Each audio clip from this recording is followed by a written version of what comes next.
menghancurkan kekuasaan daripada kerajaannya. Ramses II inilah yang kita kenal sebagai Fir'aun di zaman Nabi Musa alaihi salam. Maka terjadilah kemudian kebijaksanaan yang tidak bijaksana.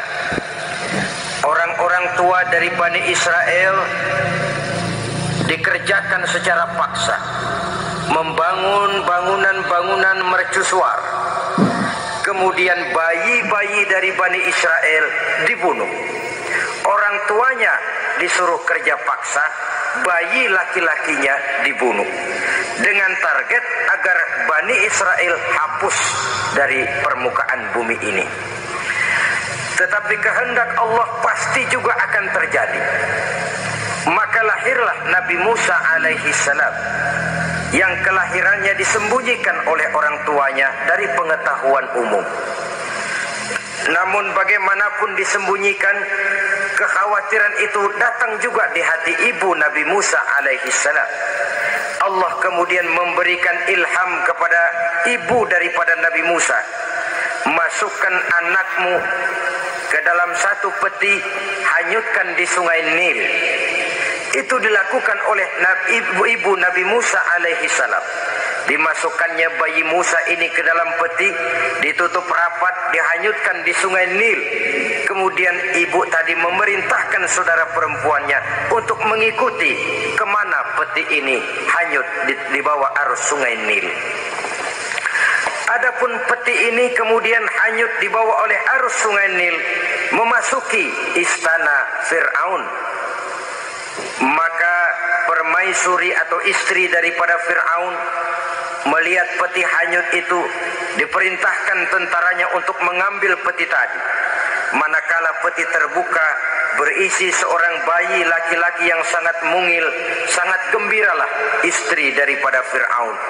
Diusulkannya kepada suaminya agar bayi laki-laki tadi diambil saja, dijadikan sebagai anak angkat, dipelihara dan dibesarkan dalam istana.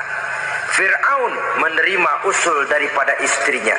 Maka sejak saat itu dijaga, dipelihara dan dibesarkanlah Musa alaihi salam di lingkungan istana Fir'aun laknatullah alaihi. Begitulah ia memasuki masa remajanya, tumbuh sebagai anak angkat daripada Fir'aun dengan segala fasilitas yang serba cukup di dalam istana Fir'aun. Sampai pada masanya di mana ia kemudian menyadari bahwa ia sebenarnya bukan dari keturunan orang-orang Mesir, tapi berasal dari keturunan Bani Israel. Sehingga satu hari ketika ia keluar dari istana, ia bertemu dengan orang yang sedang bertengkar. Satu dari keturunan Bani Israel, satu lagi dari orang Mesir. Musa membantu orang Israel ini melerai perkelahian, tapi kemudian Nabi Musa memukul orang Mesir tadi, dan memang hebat, sekali pukul mati.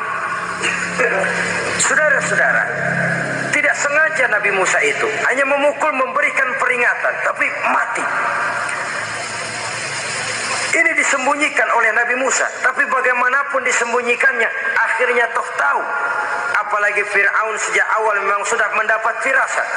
Jangan-jangan inilah yang banyak diramalkan oleh dukun-dukunku, ahli nujum di istanaku, bahwa akan lahir seorang anak laki-laki dari keturunan Bani Israel yang akan menghancurkan kekuasaanku, memusnahkan kerajaanku. Jangan-jangan ini orangnya. Sejak hari pertama menemukan bayi Musa, Fir'aun sudah punya firasat ke arah itu. Tapi karena kalah oleh desakan istrinya, maka diterimalah Musa untuk dibesarkan di dalam lingkungan istana. Sehingga akhirnya oleh karena perasaan bersalah ini, Nabi Musa melarikan diri dari istana Fir'aun setelah nyata-nyata bahwa dia memang keturunan Bani Israel. Melarikan dirilah Nabi Musa alaihi salam keluar dari Mesir menuju negeri Madian.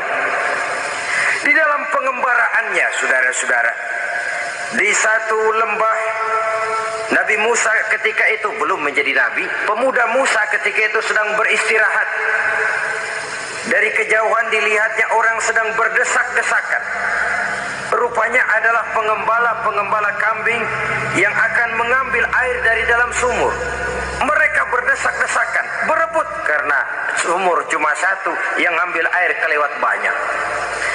Di antara desakan-desakan orang itu, Nabi Musa melihat dua orang wanita kakak beradik minggir saja, tidak ikut berdesak-desakan.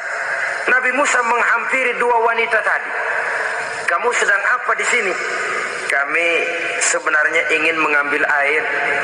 Kenapa tidak ikut berdesak-desakan? Itulah soalnya. Mereka laki-laki semua, gagah perkasa pula. Kalau kami ikut berdesak-desakan, bagaimana jadinya kami? Biarlah kami mengalah menunggu sampai mereka selesai semuanya, baru kami akan mengambil air. Mengertilah Nabi Musa bahwa wanita kakak beradik ini demikian halus akhlaknya, nggak mau berdesak-desakan sama orang laki. Budi pekertinya sedemikian luhur. Tungguin aja dah, ntar juga beres. Kalau semua udah kan pada minggir, kita nggak pakai berdesak-desakan. Saudara hadirin, menyadari kodrat kewanitaannya, sehingga berdesak-desakan itu saja sudah dianggap bisa mengurangi citranya sebagai wanita. Biar dia ngalah aja, tungguin ntar juga rapi. Bukan malah ikut ngerangsek. Enak nih berdesakan sama orang laki nih, lumayan nih.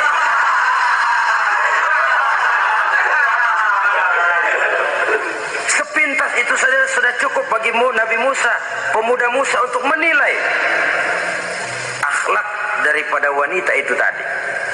Oh, kalau kamu nunggu begini aja lama, kata Nabi Musa. Sudah, sini saya tolongin. Diambil embernya, Nabi Musa ikut berdesakan. Karena Nabi Musa memang kuat badannya, gak lama sudah dapat air. Sodorkan ke sana.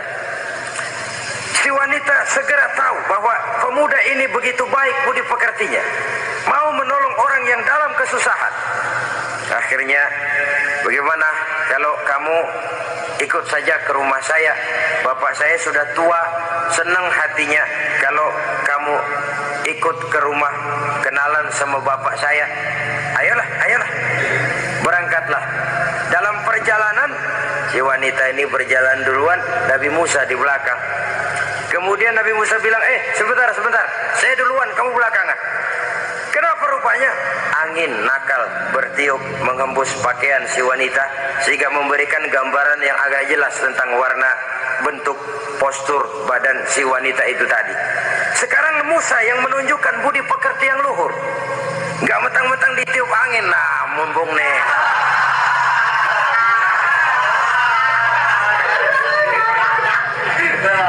rezeki nih, kapan lagi nyari yang begini?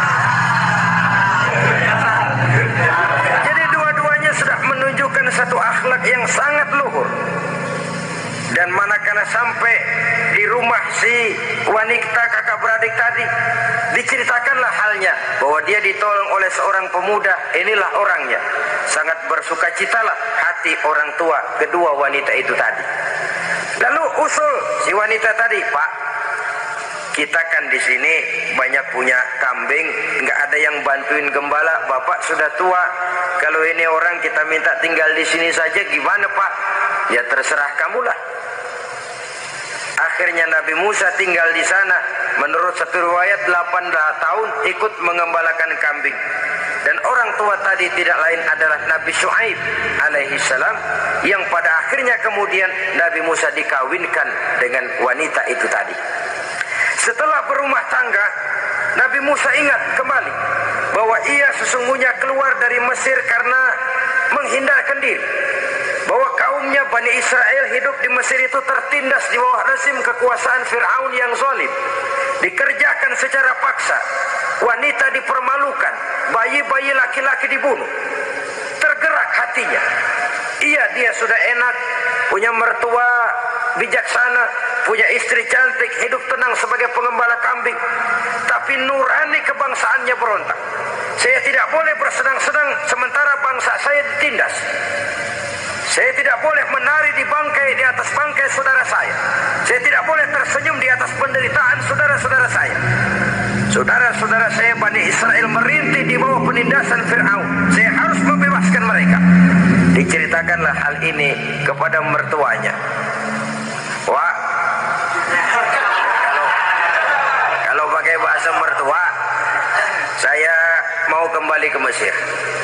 Untuk apa Musa? Untuk menyelamatkan saudara-saudara saya Bani Israel yang masih dalam cengkraman kezaliman rezim Fir'aun. Saya harus membebaskan mereka. Ya kalau memang itu tekadmu nak, berangkatlah. Bapak mengiringimu dengan doa. Berangkatlah Nabi Musa bersama istrinya. Sampai ketika beliau sedang istirahat di satu lembah, dari kejauhan beliau melihat ada api menyala. Beliau berkata kepada istrinya, kau tunggu di sini. Tidak lama saya akan kembali. Saya akan menghampiri api ini. Berangkat Nabi Musa ke arah api menyala tadi. Makin didekati, makin terang sinarnya. Sampai kemudian terdengar suara, ya Musa, inni ana rabbuka, fakhla' na'laik. Innaka bil wadil muqaddasi tuwa, wa ana akhtartuka, fastami' lima yuha. Wahai Musa, akulah Tuhanmu, bukalah terompahmu. Sesungguhnya engkau berada di satu lembah yang disucikan bernama lembah Tua. Aku telah memilihmu Musa, dan sekarang dengarlah apa yang diwahyukan kepadamu.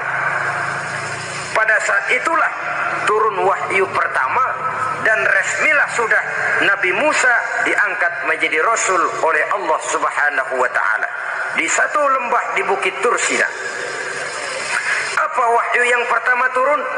Bunyinya, innani anallah la ilaha illa ana fa'budni. Sesungguhnya aku inilah adalah benar-benar Tuhanmu. Tidak ada Allah selain daripada Allah, engkau hanya beribadah menyembah kepadaku. Ini umum saudara. Semua Rasul yang diutus Allah, inilah ajaran prinsipnya. Anallah la ilaha illa ana. Akulah Allah Tuhanmu, tidak ada Tuhan lain selain Allah. Semua Rasul membawa ajaran ini. Oleh sebab itu, bukan hanya sekadar percaya kepada Tuhan saja yang penting. Sudahlah, pokoknya kan percaya kepada Tuhan. Iya, Tuhan yang mana?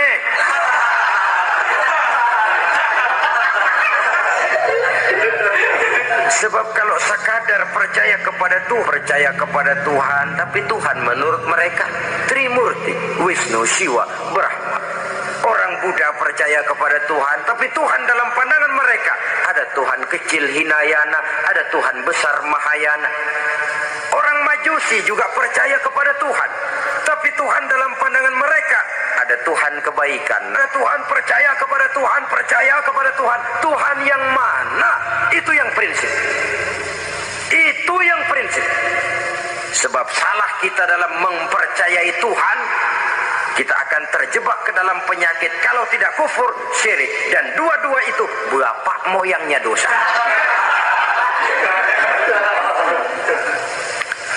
Sebab itu Islam menyelamatkan kita masyarakat manusia.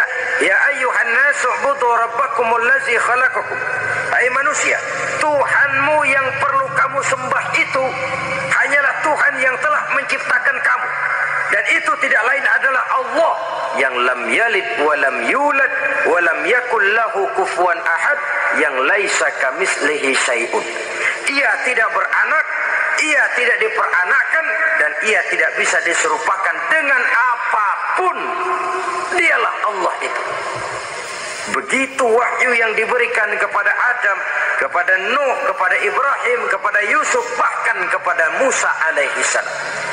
Innani anallah la ilaha illa ana fa'budni.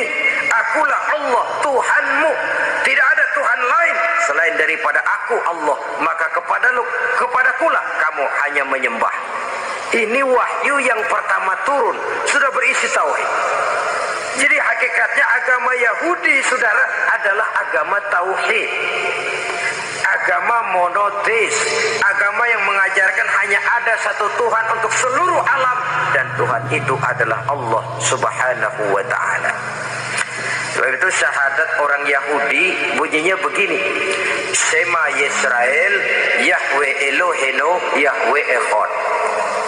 Ini syahadatnya orang Yahudi. Itu perbedaan bahasa Suryani Ibrani dengan bahasa Arab. Kita isma itu bahasa Arab, dia sema. Isma, sema. Sema Yisrael, Yahweh Elohenu, Yahweh Echad. Ahad Echad.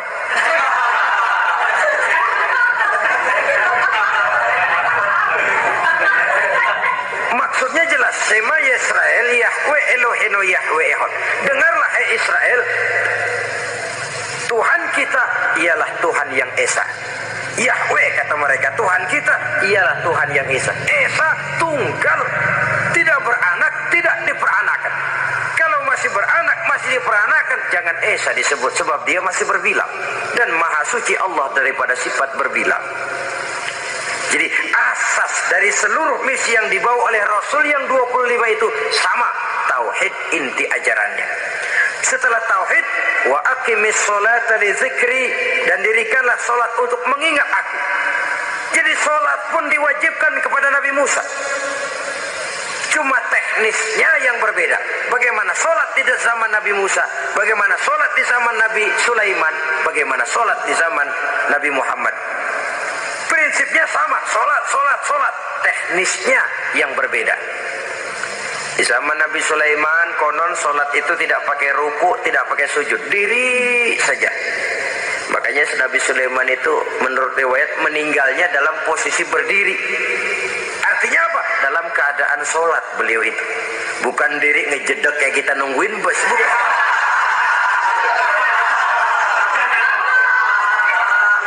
Berdiri dalam kondisi sholat. Tapi yang jelas sholat itu setiap Nabi, hanya teknisnya saja yang berbeda. Jadi ini sudah akidah dan syariat. Akulah Allah Tuhanmu, tidak ada Tuhan lain selain aku. Ini kan akidah. Yang kedua, wa aqimis sholata li dzikri, syariat. Dirikan sholat untuk mengingat aku. Inna sa'ata atiyatun, sesungguhnya kiamat itu pasti akan datang. Ini juga sudah urusan beriman, percaya kepada yang gaib.